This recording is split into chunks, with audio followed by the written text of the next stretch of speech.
यीशु है मुझको भला, वो ही काफी है सदा सर्वदा। मेरा यीशु है मुझको भला, वो ही काफी है सदा सर्वदा। दुख में रोग में हर मुसीबत में मेरे मन वो ही काफी है मुझे।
आंसू पोछेगा जो आँख होगी नम,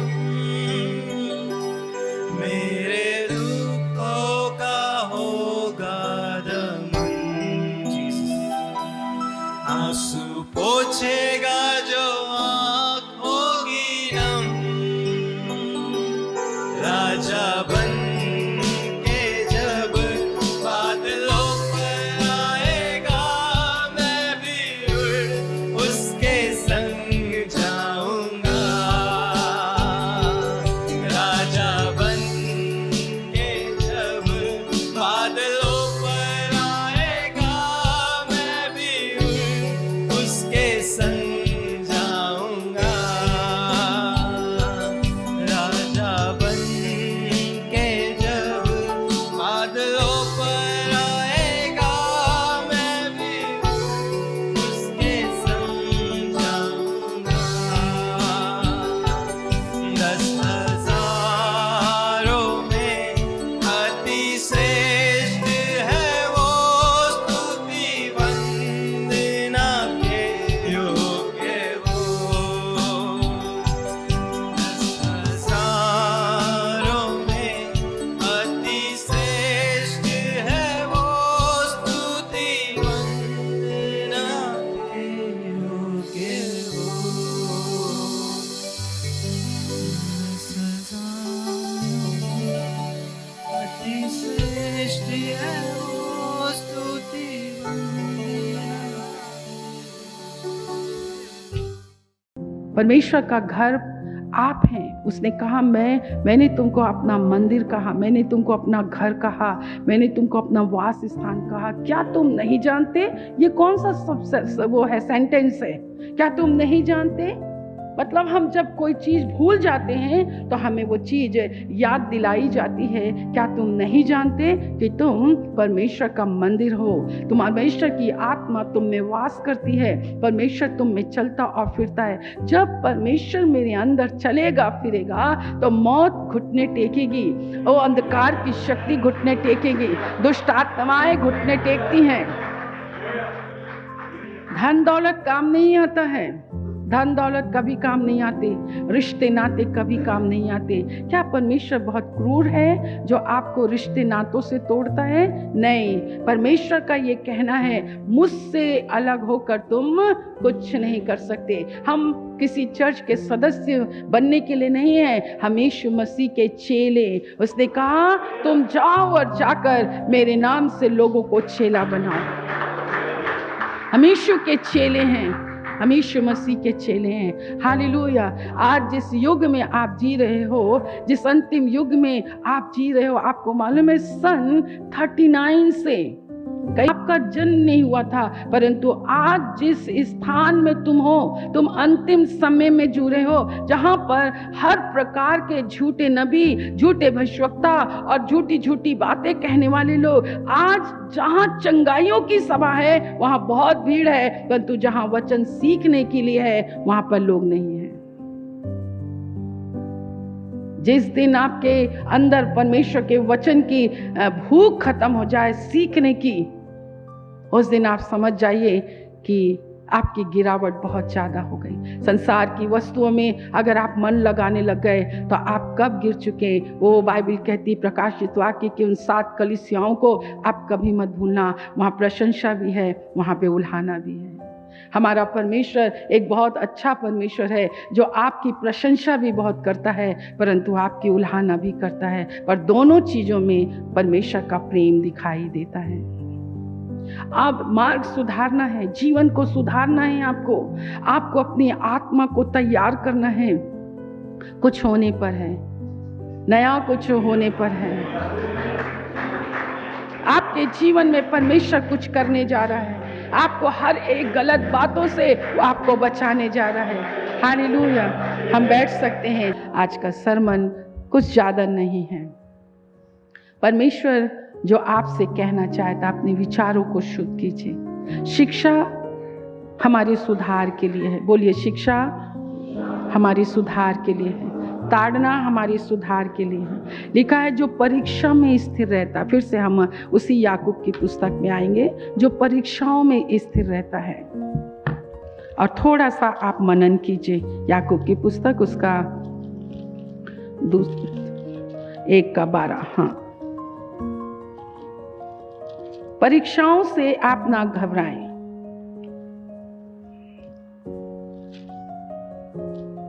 धन्य है वे मनुष्य जो परीक्षा में स्थिर रहता है, क्योंकि वो खरा निकलकर जीवन का वो मुकुट पाएगा जिसकी प्रतिज्ञा प्रभु ने अपने प्रेम करने वालों से की है। प्रभु ने अपने प्रेम करने वालों से क्या प्रतिज्ञा की है? जीवन का मुकुट देने की। क्या आप परमेश्वर से प्रेम रखते हैं? तो आपका प्रेम कैसा परखा जाएगा? सबसे बड़ा अय्यूब की पुस्तक में सब लोग जानते हैं, और कई लोग अय्यूब को सोचते हैं ये हमारे, परंतु अय्यूब के अंदर परमेश्वर ने जो बड़ाई की, आइए मेरे साथ निकालें अय्यूब की पुस्तक उसका 1 अध्याय और देखेंगे कि अय्यूब के साथ क्या क्या हुआ।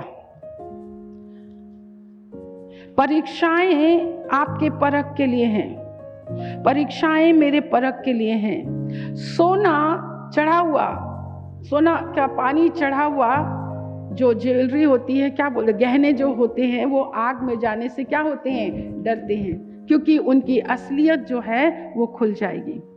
परंतु जो खरे होता है, जो खरा सोना होता है, उसको जितना भी आग में डाला जाए, उसकी सोने की जो परख होती है वो सबसे ज्यादा होती है। ठीक है, हम उसके पहले वचन को पढ़ेंगे। हाँ, उस देश में अय्यूब नामक एक पुरुष रहता था। हाँ, वो खरा और सीधा था। हाँ, और परमेश्वर का भय मानता। हाँ, और बुराई से दूर रहता था। हाँ, उसके 7 बेटे और 3 बेटियां उत्पन्न हुई। हाँ, उसके 7,000 भेड़ बकरियां, 3,000 ऊंट, 500 जोड़ी बैल और 500 गधियां और बहुत से दास दासियां थी।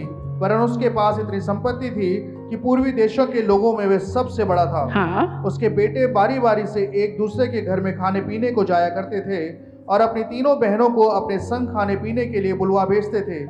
जब जब भोज के दिन पूरे हो जाते, तब तब अय्यूब उन्हें बुलवाकर पवित्र करता और बड़े भोर को उठकर उनकी गिनती के अनुसार होम बलि चढ़ाता था, क्योंकि अय्यूब सोचता था कदाचित मेरे लड़कों ने पाप करके परमेश्वर को छोड़ दिया हो। इसी रीति अय्यूब सदैव किया करता था। क्या हम अय्यूब की तरह हैं?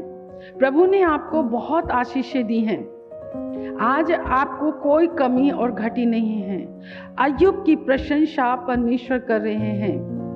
हमारी टॉपिक भी चल रही है कि परमेश्वर के द्वारा जब हम परखे जाते हैं, क्या हम केवल परमेश्वर से आशीष पाने वाले लोग हैं या परमेश्वर का समर्थन, परमेश्वर का समर्थन। और अय्यूब को परमेश्वर का पूरा समर्थन मिला। परमेश्वर अय्यूब की बड़ाई कर रहे हैं, परमेश्वर अय्यूब की प्रशंसा कर रहे हैं। ये बात आपको सीखना है। मनुष्य के समर्थन से बढ़कर मुझे परमेश्वर का समर्थन चाहिए। मनुष्य की प्रशंसा से बढ़कर मुझे परमेश्वर की प्रशंसा चाहिए। मनुष्य मेरी ओर है, ये कोई फर्क नहीं है, क्या परमेश्वर मेरी ओर है? लिखा है कि अय्यूब की बड़ाई परमेश्वर ने की, अय्यूब की प्रशंसा परमेश्वर ने की, उसके गुणों की प्रशंसा की, उसकी आशीषों की प्रशंसा उसने की। और लिखा है उसके बहुत से बेटे और बेटियां थे, वो एक दूसरे के घर में जाया और आया करते थे। अब सोचो वो अपने घराने के प्रति कितना ईमानदार, कितना वफादार था। वो सोचता होगा कि ये भोज में जरूर अशुद्धता खा लेते होंगे, जरूर ये अशुद्धता पी लेते होंगे। और इस तरह वो अपने बाल बच्चों के लिए अपने परमेश्वर के आगे पाप पश्चाताप करता था, उनको पवित्र करता था। आज आपका जीवन कैसा है? क्या अय्यूब के समान है? आपका घराना अय्यूब के समान है? आप क्या अय्यूब के समान हैं? क्या आप अपने बाल बच्चों के लिए आप बहुत अच्छे से देखते हैं? नहीं वे ये आपके सामने है। और लिखा है कदाचित मेरे लड़कों ने पाप करके परमेश्वर को छोड़ दिया हो। इस रीति से अय्यूब सदैव किया करता था। भोर को, बड़े भोर को उठकर उनकी गिनती के अनुसार अपने बाल बच्चों के लिए वो प्रायश्चित किया करता था। अपनी दृष्टि में और लोगों की दृष्टि में नहीं, परमेश्वर की दृष्टि में हम क्या हैं? जो परीक्षाओं में स्थिर रहेगा वो जीवन का मुकुट पाएगा। एक एक मुकुट पाने के लिए इसमें आपका चाल चलन है। बाइबल कहती है 6वें वचन में, हाँ, एक दिन यहोवा परमेश्वर के पुत्र उसके सामने उपस्थित हुए हाँ। और उनके बीच शैतान भी आया। हाँ। यहोवा ने शैतान से पूछा, हाँ। तू कहाँ से आता है? हाँ। शैतान ने यहोवा को उत्तर दिया, पृथ्वी पर इधर उधर घूमते फिरते और डोलते डालते आया हूँ। हाँ। यहोवा ने शैतान से पूछा, क्या तूने मेरे दास अय्यूब पर ध्यान दिया है? हाँ। क्योंकि उसके तुल्य खरा और सीधा और मेरा भय मानने वाला और बुराई से दूर रहने वाला मनुष्य और कोई नहीं है। आपको इस वचन से सीखना चाहिए कि परमेश्वर शैतान के सामने अय्यूब की बड़ाई कर रहा है। शैतान के सामने परमेश्वर आपकी मेरी बड़ाई करता है। जितने नेकी और खरी ईमानदारी से अगर आप और मैं अपना जीवन जीते हैं, परमेश्वर शैतान को भी बताता है और शैतान भी जानता है। जितना अधिक आपको परमेश्वर जानता है, उतना अधिक शैतान भी आपको जानता है। आप इसको नजरअंदाज नहीं कर सकते हैं। आपके विचार, आपकी भावनाएं, परमेश्वर की दृष्टि में उसको समर्थन मिला तो पर शैतान ने झटका। हाँ, उसने अय्यूब पर दोष लगाया। क्या लगाया? पढ़े हम। शैतान ने यहोवा को उत्तर दिया, हाँ? क्या अय्यूब परमेश्वर का भय बिना लाभ के मानता है? आप एक प्रश्न डाल दिया परमेश्वर के आगे। हाँ, मैं जानता हूँ तू बहुत उसकी बड़ाई कर रहा है, मैं जानता हूँ। हाँ, वो तेरी दृष्टि में बहुत खरा है, मैं जानता हूँ। अपने बाल बच्चों के प्रति उसकी जिम्मेदारी जो है, मैं जानता हूँ। पर क्या वो तेरी उपासना बिना लाभ के करता है? हमारे सामने है। अगर हमारी इबादत बिना लाभ की है तब तो सही है। अगर लाभ के लिए है तो हम बेकार हैं, हम जीवन के मुकुट पाने के योग्य नहीं है। इसलिए परमेश्वर आपको और मुझको परखता है। धन में परमेश्वर सबसे ज्यादा परखता है। धन में सबसे ज्यादा परखता है।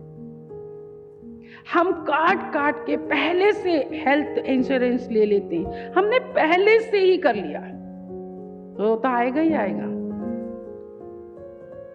और आप हॉस्पिटल का सब कुछ जानते हैं।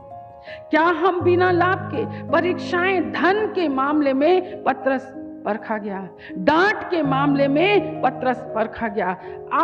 आपको परमेश्वर ने सारी बातें बताई हैं। शुरू से इस कलीसिया में कहा हर का टेस्ट हो रहा है, हर फेल हो रहे हैं। जहां चुनाव परमेश्वर का होना चाहिए, आपने मनुष्य को चुना। जहां आपको सब कुछ छोड़ना पड़ेगा करके आपने परमेश्वर को छोड़ा, परंतु कुछ चीजें आपने नहीं छोड़ी। मेरे प्रियो, परख तो होगा, आपके जीवन में परख होगा। आपको डांटा जाएगा।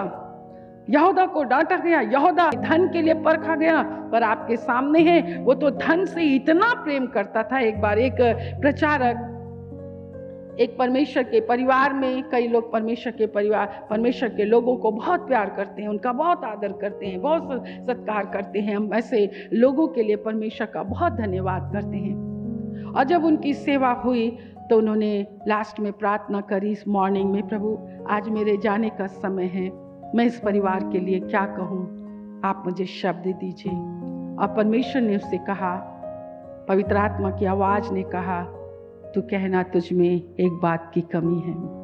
वो सक पका गए, बोले प्रभु जी, इन्होंने मेरा इतना आदर किया, इतना सत्कार किया, इन्होंने मेरी सेवा की, मैं इनसे कैसे कह सकता हूँ कि तुझ में एक बात की कमी है। उसने कहा, प्रभु मेरे अंदर इतनी हिम्मत नहीं है कि मैं इस बात को कहूँ। और उन्होंने एक नोट लिखकर पर्दे के सामने उसने रख दिया। उसने कहा, अगर कभी भी ऐसा कोई आने जाना होगा, उस लेख को वो जरूर पढ़ लेंगे। और ऐसा ही हुआ कि परमेश्वर ने, उस लेडी ने प्रार्थना की कि प्रभु आपके दास आए, उन्होंने हमारे लिए जो भी शब्द कहे हमें बताइए कि आपने उनसे क्या कहा हमारे लिए, आपने उनसे क्या कहा हमारे लिए। तो सफाई करते करते पर्दे से जब वो छिट गिरा तो उसने कहा कि उसमें लिखा हुआ था कि तुझ में एक बात की कमी है। उसने अपने पति को बताया और उसने कहा, सच बात है कि कई बार हम बाहरी रीति से बहुत कुछ करते हैं, प्रभु का धन्यवाद हो, परंतु क्या सचमुच में हम प्रभु के लिए करते हैं? अगर प्रभु ने कहा है तो कहा है। क्या हम ऐसे हैं कि आत्मा की आवाज अगर आज हम सुने तो हम कह सकें हाँ हम ऐसे हैं? आत्मा का शब्द हम परखे जा रहे हैं मेरे प्रियो, हम परखे जा रहे हैं। धन के मामले में आप परखे जाओगे, आप शरीर के मामले में परखे जाओगे। एकमात्र बेटा परमेश्वर ने आपको दिया है, परमेश्वर उसके द्वारा तुम परखे जाओगे। क्या तुम मुझसे प्यार करते हो कि अपने बेटे से प्यार? बेटा परमेश्वर ने दिया है, घर परमेश्वर ने दिया है, ये सेवकाई प्रभु की है, ये जमीन प्रभु का है, ये भवन। मैं तो एक रत्ती नहीं कह सकती, क्योंकि मैं जब यहाँ आई मैं खाली आई थी, मेरे पास कुछ भी नहीं था। मेरे पास बाइबल थी, आज भी बाइबल है। मैं ये सब कुछ प्रभु ने दिया। अगर आज हम 31वें वर्ष में यहाँ पर प्रभु का आदर मान सम्मान कर रहे हैं, वो शैतान बहुत परखा हमारे जीवन में, मैं बहुत परख आई, परंतु हम परमेश्वर का धन्यवाद करते हैं। मेरे लिए कोई चीज़ें मायने नहीं रखती हैं, मेरे लिए कोई चीज़ें मायने नहीं रखती, न सफलता, न धन, न दौलत, न लोगों की भीड़, न लोगों का प्रशंसा, न लोगों का ना। मैं आपको बहुत अपना समझती हूँ, ये इस घर को मैं अपना समझती हूँ, आपको मैं अपना समझती हूँ, क्योंकि आप कहीं बाहर से नहीं आए हैं। आपको मैंने अपनी कोख से परमेश्वर के अविनाशी और सत्य वचन को सुनाकर और सिखाकर, आपके ऊपर सबसे पहले परमेश्वर का अधिकार है, उसके वचन का अधिकार है, आपके ऊपर पवित्र आत्मा का अधिकार है। अगर आपने इन सब के अलावा किसी दूसरे को अधिकार दे दिया, परखने के लिए होता है, पर आपको उस परख में आपको स्थिर होना है, आपको स्थिर होना है। हमेशा अच्छा होने से वो नहीं है। क्या बुरे में? वो तेरा जो उपासना करता है वो बिना लाभ के नहीं करता है। और देखो क्या क्या हुआ, जल्दी जल्दी हम पढ़ेंगे 9वां वचन। शैतान ने यहोवा से उत्तर दिया, शैतान ने यहोवा को उत्तर दिया, क्या अय्यूब परमेश्वर का भय बिना लाभ के मानता है? हाँ। क्या तूने उसकी और उसके घर की और जो कुछ उसका है उसके चारों ओर बाड़ा नहीं बांधा? हाँ। तूने तो उसके काम पर आशीष दी है, हाँ। और उसकी संपत्ति देश भर में फैल गई है। हाँ। परंतु अब अपना हाथ बढ़ाकर जो कुछ उसका है उसे छू, हाँ। तब वे तेरे मुंह पर तेरी निंदा करेगा। हाँ। यहोवा ने शैतान से कहा, सुन, जो कुछ उसका है वे सब तेरे हाथ में है, केवल उसके शरीर पर हाथ ना लगाना। तब शैतान यहोवा के सामने से चला गया। हाँ, आप 13 वचन पढ़े। एक दिन अय्यूब के बेटे बेटियां बड़े भाई के घर में खा रहे और दाख मधु पी रहे थे। तब एक दूत अय्यूब के पास आकर कहने लगा, हम तो बैलों से हल जोत रहे थे और गधियों उनके पास चरा रही थी कि शबा के लोग धावा करके उनको ले गए और तलवार से तेरे सेवकों को मार डाला, और मैं ही अकेला बचकर तुझे समाचार देने को आया हूँ। वह अभी ये कह ही रहा था कि दूसरा भी आकर कहने सारी लगा, संपत्ति चली गई। 16 वचन। वे कह ही रहा था कि दूसरा भी आकर कहने लगा, परमेश्वर की आग आकाश से गिरी और उससे भेड़ बकरियां और सेवक जलकर भस्म हो गए, और मैं ही अकेला बचकर तुझे समाचार और देने भी को आया हूं। सारी संपत्ति चली गई। 17 वचन। वो अभी ये कह ही रहा था कि एक और भी आकर कहने लगा, कसदी लोग 3 दल बांटकर ऊंटों पर धावा करके उन्हें ले गए और तलवार से तेरे सेवकों को मार डाला, और मैं ही अकेला बचकर तुझे समाचार देने को आया हूँ। वह भी ये कह ही रहा था कि एक और भी आकर कहने लगा, देखो परख कैसी आ रही है। हाँ जी। तेरे बेटे बेटियां बड़े भाई के घर में खाते और दाख मधु पीते थे कि जंगल की ओर से बड़ी प्रचंड वायु चली और घर के चारों कोनों को ऐसा झोंका मारा कि वे जवानों पर गिर पड़ा और वे मर गए, और मैं ही अकेला बचकर तुझे समाचार देने आया हूँ। सारा सब कुछ चला गया। अय्यूब का जवाब 20 वचन। तब अय्यूब उठा और बागा फाड़ सिर मुड़ाकर भूमि पर गिरा और दंडवत करके कहा, मैं अपनी माँ के पेट से नंगा निकला और वहीं नंगा लौट जाऊंगा। यहोवा ने दिया और यहोवा ही ने लिया, यहोवा का नाम धन्य है। इन सब बातों में भी अय्यूब ने ना तो पाप किया और ना परमेश्वर पर मूर्खता से दोष लगाया। परमेश्वर पर मूर्खता से दोष लगाया। परखे जाने पर 30 साल आशीषों को दे देकर परमेश्वर ने आपको परखा। आज जो प्रेम नहीं है, जो ठंडापन है, जो जी नहीं करता, अब दूरी आ जाती, बिल्कुल नहीं है। परख जो परीक्षाओं में स्थिर रहकर, परमेश्वर का वचन कहता है, फिर भी अय्यूब ने पाप नहीं किया, परमेश्वर ने उसको उसने मूर्खता से उस पर दोष नहीं लगाया। ना जाने आपकी जीभ क्या क्या बोलती है, ना जाने आपके होंठ क्या क्या बोलते हैं, ना जाने आपके हाथ क्या क्या बोलते हैं, ना जाने आपके पैर क्या क्या बोलते हैं। हम क्या बोलें, आप बताओ, क्या आपके अंदर ये क्वालिटी है? अय्यूब को क्या पड़ी है कि उसके बाल बच्चे जगह जगह जाकर अपने ही प्रियों के घर, उस जानता है क्या खा रहे हैं क्या पी रहे हैं। जो व्यवस्था के विरोध में है वे खा रहे हैं, व्यवस्था के विरोध में है ये पी रहे हैं, व्यवस्था के विरोध में है ये कर रहे हैं। फिर भी वो अपने बच्चों के लिए अपने परमेश्वर के सामने होम बलि चढ़ाया करता था, अपने परमेश्वर से क्षमा मांगता था, प्रभु का समर्थन, परमेश्वर की बड़ाई, परमेश्वर की प्रशंसा। कितनी पीढ़ी आ गई, मेरी तो कितनी पीढ़ी निकल गई। अय्यूब के विषय में मैं आज भी सुन रही हूँ, अय्यूब की बातें आज भी हैं। ओ मेरे प्रियो, आप अगर परखे नहीं जाओगे इसी पृथ्वी में, कुछ पल के बाद आप नाश हो जाओगे, पर अनंत काल की बातें स्वर्ग में गूंजेंगी। आपका प्रेम परमेश्वर के प्रति स्वर्ग में गूंजता है, आपका समर्पण स्वर्ग में गूंजता है, आपकी भक्ति स्वर्ग में गूंजती है, आपका आदर परमेश्वर के लिए है वो गूंजता है, आपका सैक्रिफाइस परमेश्वर के लिए स्वर्ग में गूंजता है। ये बड़ी बात नहीं है। आपको मालूम है, जब हम जब मरते हैं तो हमारी जो आत्मा होती है वो बहुत मुश्किल से शरीर से बाहर निकलती है, बहुत मुश्किल से। और जैसे ही हमारे शरीर से हमारी आत्मा निकलती है, शरीर तो ऐसा ही पड़ा रहता है, पर आत्मा फिर से शरीर में घुसने की कोशिश करती है, परंतु वो कभी घुस नहीं सकती। कुछ पल तक वो वहाँ के लोगों को, हाँ वो सब देखते हैं, पत्नी रो रही है, ये रो रहे हैं, ये है, अब बोलते हैं अब रो रही है, खुद तो मुझे मार डाली और अब रो रही है। मैं मजाक कर रही हूँ। और उसके बाद वो आत्मा जिसने भलाई की है, जिसने विश्वास किया है, जिसने पश्चाताप किया है, जिसने अपनी गलतियों को माना है, जो जैसी गलती हो जाती है और तुरंत मान लेते हैं और उसे छोड़ देते हैं। होता है, हम मनुष्य हैं, होता है हमसे, हम मनुष्य हैं। तुरंत आप अगर पश्चाताप करते हैं, तुरंत आप यीशु मसीह की सहभागिता में आ जाते हैं।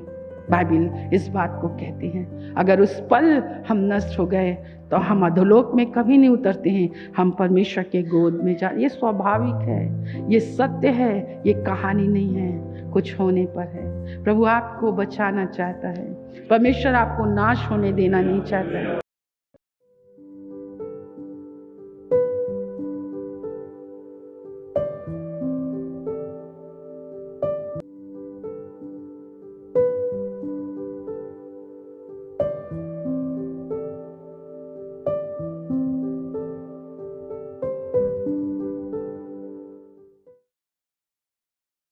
हम विनती करते हैं इस तेल और छल के लिए, यीशु के नाम से यीशु का लहू बन जाए, यीशु के नाम से यीशु का लहू बन जाए, यीशु के नाम से यीशु का लहू बन जाए। और जब वो लोग पिए तो सचमुच में वो चंगे हो जाए, वो चंगे हो जाए।